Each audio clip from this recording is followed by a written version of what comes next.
Bienvenido al podcast de la Asociación Síndrome de Angelman, donde podrás saber más sobre el síndrome y de cómo afecta a las familias en su día a día. Hoy tenemos con nosotros a Nair Alcocer y Sol Solís. Nair Alcocer es terapeuta ocupacional y psicóloga, especialista en sistemas aumentativos y alternativos de comunicación, responsable de formación y servicios en Quinera. Sol Solís es directora de la Fábrica de Palabras y Escuela Aumentativa Alternativa. Especialista en comunicación aumentativa y alternativa por la Universidad Estatal de San Francisco. Bueno, buenos días, Sol, Nair, Sol. Buenos días. Tengo conmigo a dos expertas en comunicación. Entonces, si os parece, empezamos un poquito a hablar sobre Angelman y comunicación, ¿vale? Entonces, bueno, ¿qué es la comunicación como tal? A ver. Pues yo, si quieres, contesto yo, Joseba. Entrad como queráis. Sin problema. Yo creo que la comunicación es todo, porque es imposible no comunicar, ¿no? Una mirada, un gesto, una palabra, un cuerpo que se estremece, todo esto comunica algo, ¿no? Todo esto te dice algo sobre la otra persona y la comunicación para mí es todo. Para mí es imposible que una persona no comunique. Todas las personas de este mundo comunican algo. Digamos, el reto está siempre en saber interpretar la comunicación. Y ahí es donde entraría ya la comunicación aumentativa, alternativa que vamos a hablar, pero comunicación es todo, todas las personas pueden comunicar, esa sería mi respuesta. Sí, pues yo estoy de acuerdo porque, realmente, claro, el reto casi iría ahí, ¿no? Más que, como dices, el reto está más en el código que se usa, ¿no? Para que las dos personas, ¿no? O los distintos participantes en esa comunicación se entiendan, sepan que están utilizando el mismo tipo de código y se puedan entender. Pero la comunicación, pues efectivamente, ¿no? Una nube te puede comunicar que va a llover y esto es que tú lo tienes que interpretar, ¿no? Como decía Sol. Bueno, y la comunicación aumentativa alternativa, ¿qué es? ¿En qué ámbito se utiliza? Porque hemos dicho que es lo que es la comunicación. Sol ya mencionó un poquito la comunicación aumentativa y alternativa, pero ¿qué es? ¿Dónde se utiliza? ¿Cuándo es necesario utilizarlo? Mira, yo sí que ahora empiezo yo, nos vamos gestionando. A mí me gusta mucho, hay muchas definiciones y ahora mismo se habla de comunicación aumentativa, realmente es un área de investigación y de práctica clínica para todas aquellas personas que por cualquier motivo no pueden hablar o necesitan apoyo en el lenguaje y en la comunicación. Pero a mí me gusta una definición más antigua que dice pues, que es una forma distinta al habla de comunicarse cara a cara. Ya está. Luego, efectivamente, en esta definición, pues se dice también o se da sentido a la palabra aumentativa para entender que estas formas distintas o alternativas también buscan apoyar el lenguaje, apoyar que el habla se desarrolle. Pero bueno, pues yo creo que así esta es una definición bastante sencilla, porque si no, pues efectivamente hay muchísimas. No sé qué opinas, Solo si tiene... Estoy totalmente de acuerdo en este aspecto. A mí también me gustaría remarcar en la respuesta que la comunicación aumentativa alternativa es una disciplina en este aspecto, no es una pseudociencia, no es el bagaje personal o profesional de una persona en este aspecto, es toda una disciplina y una ciencia que da respuesta a las personas que tienen necesidades complejas de comunicación y entendiendo necesidades complejas de comunicación, pues me gusta entenderlo también desde un prisma, ¿no? ¿Qué son las necesidades complejas de comunicación? Pues al final son pues esos desafíos a los cuales las personas que utilizan medios no normativos, ¿no? de comunicación, como puede ser un dispositivo de comunicación o en la lengua de signos, ¿no? Pues es su código lingüístico, es su sistema y viven en un mundo de personas hablantes, orales, ¿no? Entonces todas las personas que no son hablantes, que no son orales, van a presentar necesidades complejas de comunicación porque viven su día a día embebidos en una realidad lingüística que no es su código. Entonces, ahí también esto es importante, interiorizarlo, comprenderlo y dar respuestas desde ahí. Estas son las respuestas que da la comunicación aumentativa y alternativa. Bueno, como sabéis, mejor que nadie, porque conocéis a muchísimos niños con síndrome de Angelman, niñas con síndrome de Angelman, la mayoría no hablan. Algunos pueden decir alguna palabra, alguno puede decir algo más, pero el 90% mayor o más, sabéis que no hablan vocal con lenguaje, ¿vale? No hablan con lenguaje, puntualicemos. Entonces, debido a eso, mucha gente suele interpretar siempre de que como no hablan, pues bueno, es como que no tienes nada para decir, ¿no? ¿Cómo veis ese término? Es como cuando un mudo, ¿no? Una persona muda que dice, pues bueno, igual no tiene nada que decir, no sé. Bueno, si es de cara, eso es, a las personas que no lo conocen, pues que no es así. Y esto pasa un poco con todas las personas que no hablan, no tienen dificultades en el habla, que se las entiende poco, se tiende a pensar que no tienen una buena capacidad cognitiva. Esto ha pasado siempre. ¿Qué sucede? Que es que el lenguaje y el pensamiento están totalmente unidos. Entonces, tenemos como esa sensación también desde fuera, de decir, bueno, pues si no tiene lenguaje oral, ¿no? Que es lo que nosotros vemos desde fuera, pues debe ser que su pensamiento no funciona bien tampoco. Bueno, pues si es ya las familias ya ¿no? Pues conocen más a sus hijos ¿no? Y los profesionales, pues desde fuera simplemente que esto no es así. Ya está, ¿no? No tiene más que realmente pues hay, o sea, es una dificultad de lenguaje oral. Puede haber ahí un lenguaje, ¿no? Que de alguna manera tenemos que conseguir desarrollar y sacar con otros métodos, ¿no? Que pues esta cosa de la comunicación aumentativa que estamos hablando hoy. Totalmente. Además, escuchándote, Nair, se me ha venido a la mente una frase de la doctora Gloria Soto, ¿no? Que dice, el lenguaje codifica el pensamiento. Es decir, que no puedan hablar con lenguaje oral no significa que no piensen, que no tengan un lenguaje interno del que nos habla, por ejemplo, Janis Light y Beukelman, ¿no? Ese lenguaje interno, ese pensamiento. Por supuesto que todas las personas de este mundo tienen un lenguaje interno, tienen un pensamiento. El problema es que solo el lenguaje, en cualquier código, pero solo el lenguaje es capaz de traducir ese pensamiento, ¿no? y de hacernosle llegar. Ahí está el mayor reto de la comunicación aumentativa y alternativa, en codificar el pensamiento.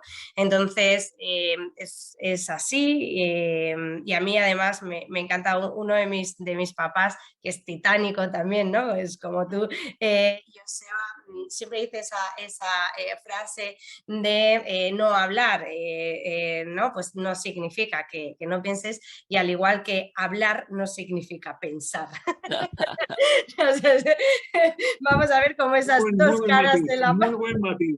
Añade ahí, ¿no? Sí. Muy buen matiz. Lo de hablar no significa que se piense ni en ese sentido. Vale. El derecho a la comunicación. Se supone que todos tenemos derecho a la comunicación debido a los marcos legales, etcétera, pero no se da, sobre todo en los niños que tienen dificultades o retrasos cognitivos o dificultades como los nuestros en aprendizaje o en expresión, o llamémoslo como queramos, ¿no? Entonces, ¿creéis que realmente se da? Yo soy de los que cree que no, ¿vale? Yo creo que no se da, que la administración muchas veces lo que te dice es que te garantiza, pero no es una realidad. Y vosotros sois el ejemplo de eso. Entonces, quería vuestra opinión sobre el tema. No, no se da. Lo cierto es que opino exactamente igual que tú. Por supuesto que los derechos de las personas con diversidad funcional están enmarcados, ¿no? Y bueno, está legislado sobre ello. Lo cierto y la realidad es que estamos más que denunciados por, ¿no? Al final, vulnerar una y otra vez los derechos de las personas con diversidad funcional. Y entre todos esos derechos está el derecho a la comunicación, y también lo vulneramos una y otra vez, y sí que es verdad que está demostrado que la vulneración de esos derechos atienden principalmente a barreras actitudinales en primera instancia, ¿no? Lo que pensamos sobre las personas con diversidad funcional, ¿no? Pues este niño está muy afectado, o esto es demasiado para él, o no comprende nada, ¿no? Como todos esos falsos mitos, creencias, todo esto. Prejuicios, Sí, prejuicios, prejuicios. efectivamente. Sí, sí, sí. Y además yo siempre digo, sale gratis vulnerar los derechos de las personas con diversidad funcional, porque resulta que no se puede, ¿no? Al final, llevar esto hasta el final y denunciar a la última maestra o al último profesor o a los padres, porque a veces son los padres los que ponen freno también a los derechos, ¿eh? No quiero hablar ni encasillarme en ningún perfil, y esta persona decide por barreras actitudinales o formativas, ¿no? Porque desconoce la comunicación aumentativa y alternativa y se cree que esto no es, ¿no? Para ellos una respuesta, decide poner freno a este derecho a la comunicación, no empezar a implementar pues, otras formas distintas a un código oral, y no pasa nada. No pasa absolutamente nada, ¿no? Sale gratis. Y esto es un problema enorme, y o empezamos a tener leyes que protejan de verdad los derechos de las personas, o seguiremos en esta línea eternamente, y estoy totalmente, no se respetan. Sí, pues poco más tengo que añadir, es que no se respetan. Pero vamos, igual que no, o sea, no se respetan, pues como dice Sol, de las personas con diversidad funcional, porque hay casos muy complejos, incluso en temas de accesibilidad, pues sí, está enmarcado, pero en cuanto entras en personas con grandes necesidades, esto no se respeta, y parte es porque no hay formación, pues eso, no tanto porque no esté enmarcado, ¿no? Sino porque no se sabe cómo hacer y no hay procesos para hacerlo. Entonces, bueno, pues aquí Bueno, hay ahí un yo objetivo.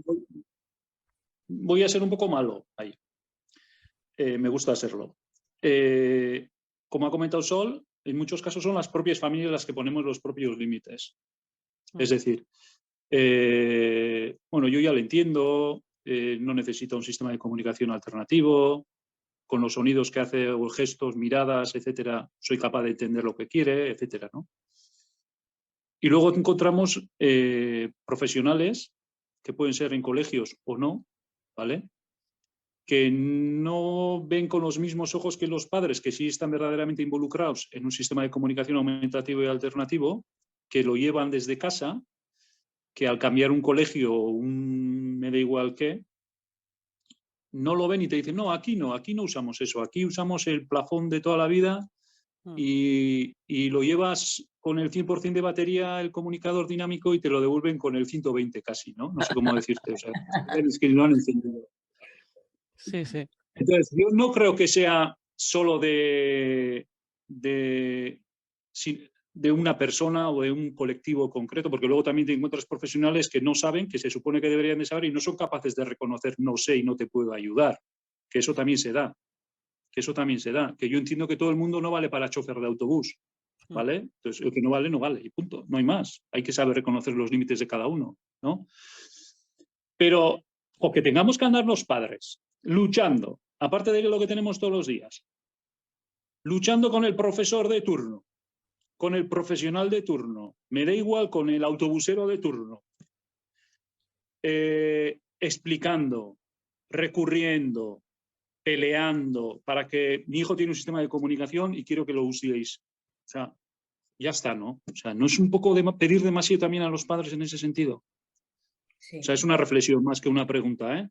Sí, Sí. está clarísimo. En este ámbito es que los padres a veces se hacen profesionales, saben más ¿no?, que su entorno profesional, y esto no puede ser. O sea, los padres ya son padres, y justo en el tema de la comunicación tienen un papel fundamental, porque la comunicación se da en entornos naturales. Entonces ya en casa van a tener que hacer un montón de cosas, ¿no?, para ayudar a que sus hijos y hijas se puedan comunicar en el día a día. pero esta cosa de tener todos un máster en la comunicación como tenéis, y que esta es una realidad, pues no debería ser así. A nivel de derechos, claro, yo es que creo que deberíamos ser capaces de que esto venga un poco desde arriba, o sea, que el que tú vayas a un centro y no dependa de que te haya tocado un profesional u otro, sino que de algún modo ¿no? se pueda tener una formación de, pues eso, de todo el centro, o pues que esos derechos se tengan en cuenta a nivel pues eso, de organización de entidades, de centros, a nivel sanitario educativo, donde van vuestros hijos, porque si no, depende de cada persona y esto no puede ser. Pues por ejemplo, a nivel de formación universitaria, ¿no? Todo tendría que ser un poco más arriba de donde es ahora, que es cada padre y cada profesional formándose por separado. Sí, yo estoy totalmente de acuerdo. A mí yo también he reflexionado sobre esto, Joseba, antes de escuchártelo. Yo creo que todas las personas que estamos aquí, ¿no?, implicadas, hemos reflexionado sobre esto. Y a mí me gusta buscar respuestas en la ciencia, en la historia, saber el por qué, ¿no? ¿Por qué hacemos ciertas prácticas? Y es verdad que toda esta mala praxis final ¿no?, del último que te toca, está enclavado en la historia, y es que España tiene muy poco conocimiento sobre comunicación aumentativa y alternativa. Existe un fenómeno que se conoce como descolonización del conocimiento. Todo lo escrito y lo descrito sobre comunicación aumentativa y alternativa y las mejores prácticas y las últimas investigaciones y actualizaciones del conocimiento, prácticamente el 80% está en inglés. Esto supone una barrera importantísima formativa de los profesionales, y encima, además, desde nuestras universidades, no desde todas, evidentemente, pero sí desde la inmensa mayoría, estamos estudiando con contenido curricular de los 80. Salen las personas del grado de logopedia, de magisterio, estudiando temario de los 80, lo cual pues pone una barrera importantísima a la actualización del conocimiento, y salen creyendo que bueno, pues las personas tienen que tener ciertos requisitos para ser candidatos a la comunicación aumentativa y alternativa, que tienen que demostrar conocimiento, comprensión sobre el léxico, sobre el lenguaje, para poderles enseñar el lenguaje. Entonces esto es importantísimo, ¿no? Además, ha dicho Nair, desde la universidad, en la actualidad, desde la Universidad de Castilla-La Mancha, ¿no?, está el único posgrado especialista en comunicación aumentativa alternativa asistida con tecnología de apoyo, ¿no?, que tanto participan Quinera, ¿verdad?, como nosotros, y estamos en el segundo año. Es decir, están saliendo especialistas, pero vamos por segunda promoción, ¿no? Claro, necesitamos muchos especialistas que den respuestas y que hagan valer y comprender la comunicación aumentativa y alternativa, para que estas barreras últimas no sucedan, ¿no? Y el último maestro o maestra o logopeda no sea capaz de, digamos, poner en tela de juicio la necesidad del uso y de la enseñanza de la comunicación aumentativa y alternativa, y que desde los proyectos de centro ya esté marcado esto, con este conocimiento actualizado, con esta necesidad, y que nadie pueda transgredir esto. Fíjate, Sol, que yo es que llevo unos años, no soy muy mayor, pero al final llevo unos años en esto. Hace años, pues si yo llevo por lo menos 10 o 11 en Quinera, era antes, cuando estaba en Fondos de Accesibilidad, había un posgrado en La Salle de Sí, con comunicación Candelaria aumentativa, Invernón, con claro. Candela, colaborando Gloria Gloria. Soto, Mar Fuentes, ¿no? O sea, como Sí. todas estas también personas expertas, y bueno, yo intenté hacerlo como no me acuerdo si fue en su segundo o tercer año, y no salió por falta de alumnos y alumnas, o sea, por falta de inscripciones. Entonces, bueno, yo creo que ahora estamos en un mejor momento, que hay como mucha más conciencia social de todos los implicados, ¿no? Y creo que ahora es un buen momento, y seguro que este posgrado va a seguir existiendo, van a seguir saliendo personas formadas, y veo como otro momento ¿no?, de esta historia de España que comentabas. Yo ahí voy a echarme un capote, en el sentido de que las asociaciones nos movemos mucho en este sentido, porque yo estoy viendo, o sea, en el sentido de que si las asociaciones de padres pedimos a los profesionales y los profesionales dicen, jolín, me están pidiendo y no sé, se forman. En cambio, si las familias también no sabemos, no pedimos, no exigimos, pues hay muchos profesionales que están cómodos en esa situación también, ¿no? Entonces, yo lo que sí estoy viendo es, y hablando con familias, pues que van a los colegios los niños, igual el profesor o la PT o la que sea, no tiene ni idea de, es la primera vez que ve un comunicador y te dice, qué maravilla, por Dios, qué maravilla.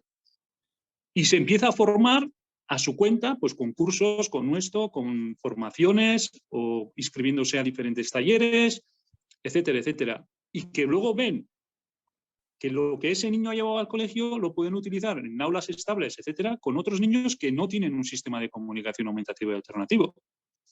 Y lo utilizan. Y se abre un mundo no solo para ese niño, se abre un mundo para todos los que están en el entorno. Pero claro, estamos hablando de que el propio profesional que ve se involucra personalmente en la formación. O sea, yo me vas a permitir ahí, claro. Yo es que soy una de esas profesionales en este aspecto. A mí hace 10 años una de mis alumnas me hizo, ¿no? Me puso, perdón, en esta situación, ¿no? Descubrí una persona con necesidades complejas de comunicación que necesitaba un sistema para compensarlas y que no sabía implementarlo y que no tenía formación, siendo yo especialista en pedagogía terapéutica. O sea, es decir, que es que yo no es que fuera, ¿no? Y claro, me llevó a muchas noches sin dormir, a mucha búsqueda de información, a dar muchos palos de ciego, a que me dieran muchos palos a mí, y ya fue algo no solo profesional, sino como personal, porque yo acabé en la Universidad Estatal de San Francisco, de la mano de la doctora Gloria Soto, ¿no? Siendo la primera española que accede a este máster, especialista en comunicación aumentativa alternativa en Estados Unidos, y lo que yo tuve que luchar para conseguir algo así, o para llegar a algo así, siendo una maestra de pueblo de Castilla-La Mancha, me explico que no era yo nadie, es que no tenía yo ni el nivel de inglés suficiente. O sea, me tuve que poner las pilas en muchísimos aspectos, pagármelo de mi bolsillo. O sea, estoy hablando ya de cosas a un nivel muy, para mí, muy gore, pero ya era personal, ya era decir, no puede ser, o sea, yo no puedo estar dando respuestas educativas desde la ignorancia. La comunicación aumentativa y alternativa no se puede enseñar por intuición, o por un cursito, o por un webinar, o por una charla que escucho, o por una reflexión a la que me llevo. Se tiene que llevar desde el juicio, desde el criterio, desde el conocimiento, y llegar a estos niveles de conocimiento es muy complicado. Afortunadamente hoy en España tenemos otra realidad. Es mucho más sencillo, lo podemos hacer en nuestro idioma, en nuestros tiempos, con nuestra cultura, porque estudiar esto en una cultura, ¿no? Anglosajona, yankee, como digo yo, que es que yo me veía celebrando Acción de Gracias, ¿me comprendéis? Era... ¿En serio? Esto estabas deseándolo, ¿eh, Sol? Di la verdad. Pero es verdad, es muy duro a nivel profesional, y el profesional se siente muy solo en esto. Entonces también el profesional, jolín, necesita apoyo, necesita también, como en España también, familias y otros profesionales, creo que debemos unirnos un poquito más y tejer estas redes de apoyo, dejarnos de egos, de querer ser los mejores, de ponernos siempre el pin en todo, y no, es duro. Así que, Joseba, claro que sí, pero tampoco creo que debamos empoderar a profesionales, ¿no? A animarlos, que, bueno, pues este cursito, este webinar y tal, y ya, ¿no? Esto es una especialidad universitaria.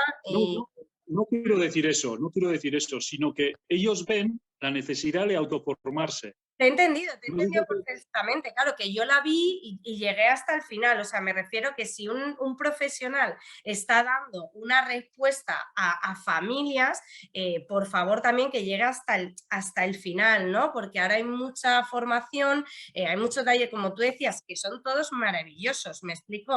Están perfectos. Y que muchos los organizamos nosotros, claro, nuestras dos empresas. ¿Sí? Efectivamente, pero no dejan de ser aprender, bueno, pues ampliación de conocimientos, divulgación. Yo siempre digo que hago como mucho un trabajo de evangelización en este aspecto. Tienes una charla, tienes un taller, animas a la reflexión. Sin reflexión no hay cambio. Esto está clarísimo, ¿no? Pero que también hay unos escalones en la formación y deberíamos un poco ser también conscientes de esto, ¿no? Que no todo vale también.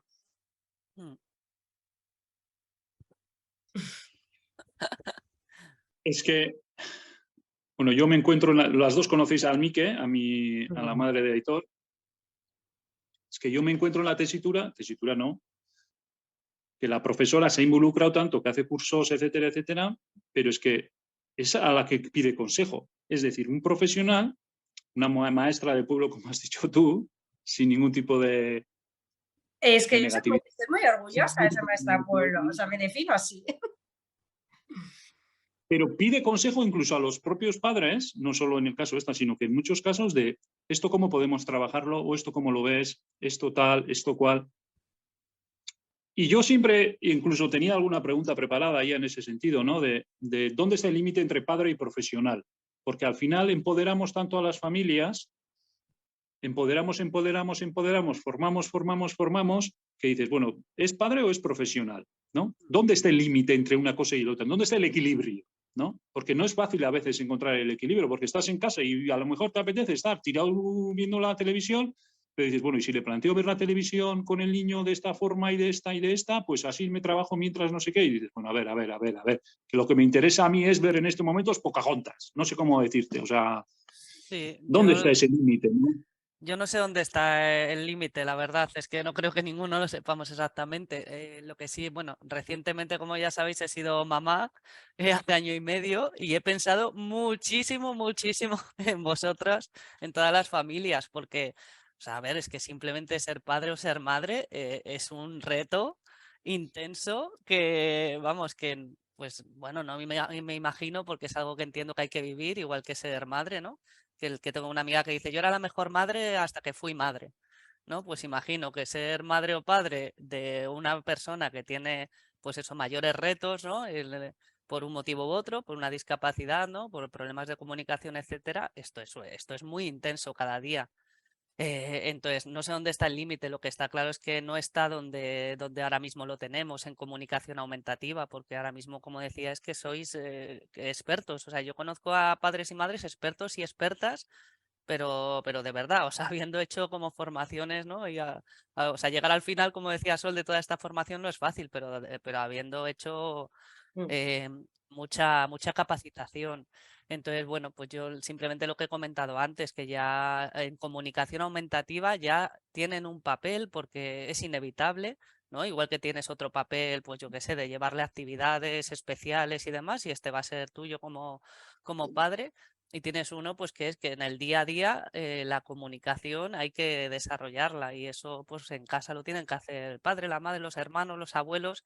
Ese debería ser el papel. Que te ayuden a, ¿no? Pues a ver en las rutinas que tú tienes, pues si es Pocahontas, fenomenal, que te ayuden a ver cómo podemos hacer ahí que la comunicación se desarrolle y si puede ser que te hayan hecho un poco también el trabajo, que no tengas que hacerte tú el cuadrito y, ¿no? Y cada vez que te vas a poner a ver Pocahontas, que eso sea una actividad de logopedia en vez de ver una peli. Así Pues, tendría que ser. Yo te voy a contestar y creo que el límite está donde cada cual lo quiera establecer, ¿no? O sea, es decir, yo siempre protejo mucho a las familias y siempre les pido que sean mamás y papás, que se olviden de ser los fisios, los logopedas, los maestros, que sean mamás y papás y que se centren en conectar con su hijo y en aprender a disfrutar la diversidad, ¿no? Y que descubran el hijo que tienen y no el hijo que ellos habían pensado o que esperaban que llegara, ¿no? Y siempre hago mucho trabajo en esto, me esfuerzo mucho en esto, pero es cierto que también encuentro familias que me dicen, yo quiero más, quiero que me envíes artículos, quiero que me envíes tareas, que me pongas muchos deberes, que me digas exactamente lo que dicen ahí, que me hagas un cuadrito y me digas qué palabras modelar, en qué rutinas, en qué... Y dices, pues adelante, pues por supuesto. Entonces, creo que ahí cada uno lo establece, pero el profesional también tiene que estar un poco... listo como para darse cuenta cuando un padre o una madre también se está extralimitando y decirle, yo sé que tú quieres más, pero para, porque te estoy viendo, yo muchas veces les digo, venga, enviarme vídeos, los vemos juntos, vemos y vamos mejorando todas esas interacciones y demás, y veo que son maestros, ¿no? Y digo, es que a mí me molesta, ¿no? Que, o sea, es que tú no eres el maestro de tu hijo, tú eres el padre o eres la madre, y ya es que ya es tantísimo, ya es tan gore ser padre o madre que me parece, ¿no? Y ya les digo, frena, ¿no? Pero cierto es que donde cada uno lo ponga. Yo no puedo hablar como madre, ni siquiera como madre, menos como madre de una persona que pudiera presentar desafíos en el desarrollo, pero puedo hablar como hija de una persona con necesidades complejas de comunicación. Y como especialista en comunicación aumentativa y alternativa, y da igual el bagaje. A veces la implicación sentimental que tienes con una persona no te permite reaccionar, interactuar, tomar decisiones de la misma forma que cuando no tienes una implicación sentimental, y no pasa nada. Hay que ser consciente de cuál es tu rol, cuál es tu papel en este momento, qué es lo que tienes que hacer con esta persona, ¿no? Y dejarnos como de exigirnos tanto a nivel personal y profesional, yo creo que también es un buen consejo. Y centrarnos en ser personas, en disfrutar y en apoyar a las personas que tenemos la suerte, ¿no? Con las que tenemos la suerte de convivir, y dejarnos de exigir tanto también a tantos niveles. Es apasionante, ¿eh? Hablar con vosotras dos, y seguiría hablando sin preguntaros nada, vamos. Pero yo creo que tenemos que entrar también un poco en el ajo después de esta introducción. Sistema de comunicación aumentativo alternativo, ¿vale? Ya hemos explicado qué es, cómo se implementa. Es decir, cómo se hace una valoración, se implementa. Imaginaros que yo voy a vuestra oficina y os digo, mira... Pues bueno, sí que comienzo yo, que no sé si Naira tiene algún problema con el audio. Me acaba de entrar, perdón. Nada. Imaginaros que yo entro en vuestro despacho y os digo, mira, este es creo que necesidades comunicativas y quiero implementar un sistema de comunicación alternativo. ¿Cuál es? Pues yo te voy a contestar, porque yo sí te estoy escuchando bien y veo el gesto de Naira, a lo mejor ya está teniendo problemas con el audio, no te preocupes, amiga. A ver, el proceso de implementación de un sistema aumentativo y alternativo de la comunicación es bastante complejo. Y la valoración, se hace una valoración en varios dominios. Es decir, por un primer lado, por norma, lo primero que hacemos es valorar un dominio motriz o sensorial. Es decir, ¿no? Cómo salvar las barreras motrices o sensoriales que pueda tener esta persona y valorar todas esas formas de acceso a un sistema de comunicación, ¿no? Pues por ejemplo podemos estar valorando ratones de mirada, pulsadores, joystick, o a lo mejor la persona tiene un acceso directo con su propia mano y no necesita absolutamente ninguna tecnología, ningún hardware que le ayude con esos desafíos motrices, ¿no? Entonces, por norma siempre valoramos esto. Después vamos a valorar siempre el contexto. Por lo menos yo, ¿no? ¿Dónde se desarrolla esta persona? La familia, el colegio, cómo son esos intercambios, cómo son las personas que le acompañan, qué necesidades o qué prioridades establecen esas personas comunicativas, o qué desafíos, qué fortalezas presentan también. El contexto es muy, muy importante de valorar, porque a veces tú crees que una tecnología X es la mejor y te das cuenta que en ese contexto supone una barrera, ¿no? Más que una ayuda. Entonces, luego hay muchas variantes muy, muy importantes que tienes que ajustar. Después también vendría un dominio lingüístico, ¿no? Es decir, bueno, qué léxico demuestra a esta persona pues comprender, utilizar, y de qué forma lo utiliza, a través de gestos, de algunas verbalizaciones, de miradas, ¿no? Puede decirte algo, ya incluso en un dispositivo. Esa valoración del lenguaje es vital también. Y luego cómo además él emplea ese lenguaje, ¿no? Con qué estrategias lo utiliza, pues también es bastante importante. Y esta valoración no se lleva a cabo en un es un proceso vivo, muy dinámico, que dura toda la vida. O sea, es decir, porque la persona va alcanzando etapas, objetivos, y entonces todo eso se va reformulando de nuevo. Siempre estamos en una continua reevaluación de todo el proceso, ¿no?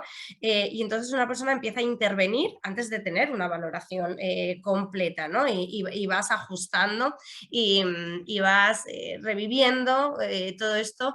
Así que es bastante complicada la pregunta, Joseba, a nivel técnico, digamos, ¿no? Pero tendríamos que tener en cuenta, pues esto, todos los dominios, todos los contextos que interfieren en el correcto aprendizaje y uso de la comunicación aumentativa y alternativa, y todas las etapas evolutivas por las que una persona va pasando desde que comienza hasta que termina, porque evidentemente una persona cuando comienza con 2 años no necesita ni las mismas estrategias, ni las mismas palabras, ni se va a desarrollar en los mismos entornos que una persona con 18 años, ¿no? Entonces todo eso tiene que estar vivo y tiene que ser acompañado desde el inicio hasta el final.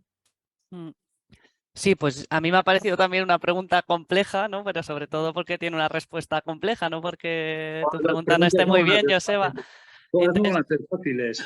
Como Sol ha explicado muchas cosas, yo quería añadir, o sea, nosotros también vemos que hay que hacer una evaluación del usuario y una evaluación del contexto, ¿no? En este contexto, pues como comentaba Sol, y también, por ejemplo, incluye el contexto humano, entonces qué habilidades tienen la familia como acompañante de la comunicación, o los profesionales, los abuelos, los hermanos, ¿no? Pues un poco por añadir, ¿eh? No voy a intentar hacer otra vez como todo el esquema, porque estoy muy de acuerdo con Sol. Y luego en la evaluación del usuario, la usuaria, bueno, pues es que ahí, o sea, incluso puedes contar con evaluaciones de distintos profesionales, porque estamos hablando, ¿no? Como decía, una parte motora, una parte de procesamiento sensorial, que puede haber dificultades, ¿no? Depende también del tipo de usuario, ¿no? Que es que hay muchos perfiles que usan comunicación aumentativa. Puede haber problemas de procesamiento visual. O sea, no de la vista en sí, sino de cómo el cerebro, cómo el sistema nervioso procesa los estímulos visuales. Entonces hay situaciones muy complejas, ¿no? Y aquí puedes contar con evaluaciones de otros profesionales también, de terapeutas ocupacionales, de logopedas, etcétera. Y nosotros en concreto luego usamos una adaptación que hicimos, bueno, que nosotros lo llamamos hitos de la comunicación, y que tiene en cuenta las distintas competencias pues de las que habló Janis Light hace tiempo ya, que en el lenguaje, ¿no? Y en la comunicación, que son la lingüística, la social, la operacional y la estratégica, y cómo a lo largo de los distintos niveles por los que va pasando una persona al comunicarse, ¿no? Desde muy emergente hasta que hace una comunicación autónoma, pues qué hitos se van dando en estas distintas áreas, porque fíjate que a lo mejor una persona con TEA, ¿no? Con trastorno del espectro del autismo, va a tener dificultades en la comunicación, o sea, como más en la parte social de cómo se utiliza el lenguaje, incluso a lo mejor a lo mejor tiene el lenguaje oral, pero es que no sabe utilizarlo a nivel social. Entonces está en la misma circunstancia que una persona que igual sí que tiene, ¿no? Como mayor sociabilidad, pues como puede ser un niño o niña con Angelman, pero a nivel lingüístico no está preparado para decir esa frase, ¿no? Pero los hitos se están dando en áreas totalmente distintas del lenguaje. Entonces, bueno, nosotros utilizamos esa herramienta también que está en nuestra web, que nos ayuda a ver un poco dónde tiene, no solo evaluar, sino en qué hito está, para saber cuál es el siguiente hito, que es cuál es el siguiente paso al intervenir, que esto es a veces lo muy complicado, ¿no? de saber. ¿No? Que nos describen los autores, el continuo del aprendizaje es vital. Esa herramienta me encanta, Nair, porque además es como que mezcla la matriz de comunicación con el DAC 2, ¿verdad? Es como, y además No, lo que es una reformulación, es brutal, ¿eh? Nosotros en la universidad siempre la enseñamos, la remarcamos y la tenemos súper presente. Creo que es una de las herramientas de valoración más completas que tenemos en nuestro idioma, y muchísimas gracias por haberla hecho, desde luego. Gracias, hemos adaptado, ¿no? de distintas herramientas muy buenas, sí, muchas gracias. Vale, ya tenemos cómo se hace una valoración de una implementación del sistema de comunicación. Si os parece... Nos estamos riendo las dos, ¿eh? Joseba, de cómo lo dices, me ha parecido fácil otra vez. Me ha parecido como súper sencillo ya. No, pero hay que explicar un poquito en qué se basa. O sea, lo que no vamos a hacer es explicar hoy todos los parámetros, qué factores se tienen en cuenta en cada persona, que es muy diferente, etcétera, etcétera, ¿no? O sea, yo creo que hay que hacer conceptos más generales, como estáis explicando vosotras, ¿no? Cómo se valora, qué criterios se tienen en cuenta, y en base a eso, evidentemente, lo hace el profesional, no un padre. Entonces, no necesito saber cuáles son los ítems exactos de medición, de parámetro, el puntuaje, etcétera, etcétera, ¿no? Pero quiero hacer un receso porque les vamos a dejar a las familias un poquito con ganas para la segunda parte, ¿vale? ¿Os parece? Muy bien. Perfecto. Vale. Esto ha sido todo por hoy. Si quieres saber más sobre el síndrome de Angelman, síguenos en nuestras redes sociales o en nuestros podcasts.